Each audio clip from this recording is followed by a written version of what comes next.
So recently I was on the subway on 28th Street in New York City.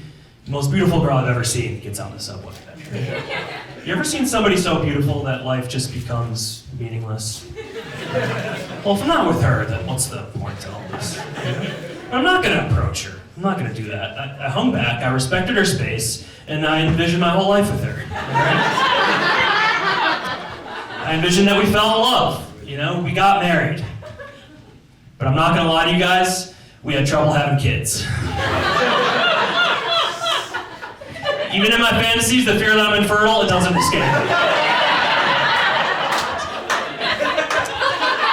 I wear a lot of tight underwear. Definitely gone over my allotted time in hot tubs. I'm not a good swimmer myself, all right? So what are you gonna do? You know, we had to try IVF. In vitro fertilization. You guys familiar? Had to do 2 rounds because the first it didn't take.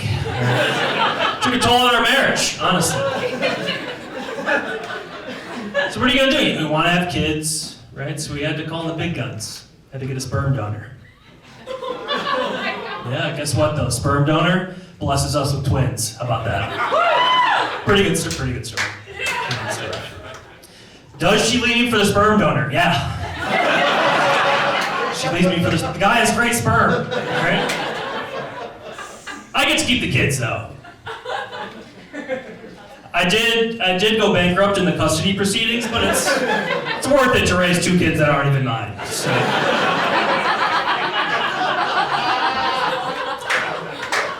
She and the sperm donor, they go off, they have another set of twins.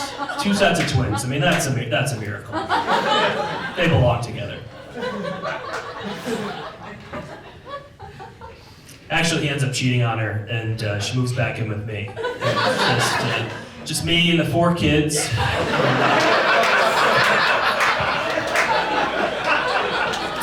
We try to rekindle that spark that we once had, but you know, we're too busy working hard putting those 4 kids through college.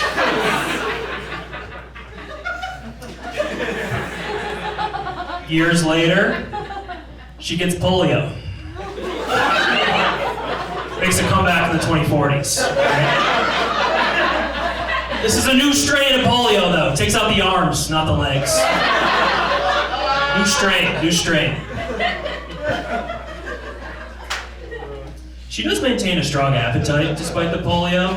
But she can't feed herself, so mainly I do that. Feeding her 3 meals a day for the rest of her life. I mean, don't get me wrong, she does die a slow, painful, violent death, but I live a long time. I live long.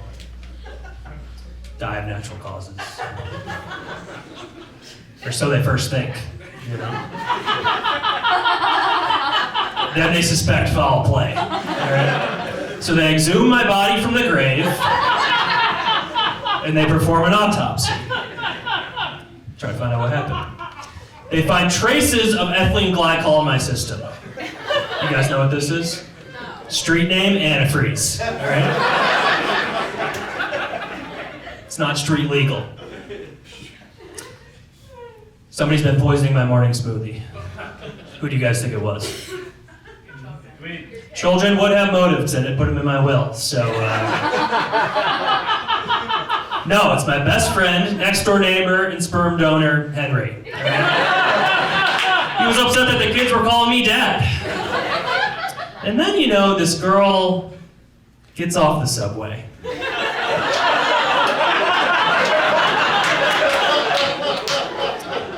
On 23rd Street.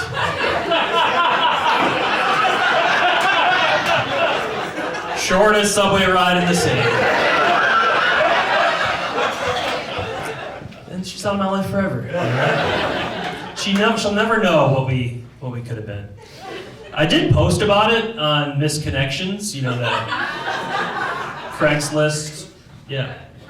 She didn't respond, but the authorities did. Answer questions. All right, you guys have been so much fun. Thank you for coming.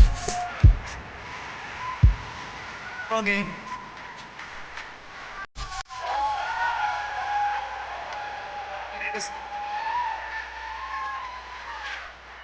Mike, out there,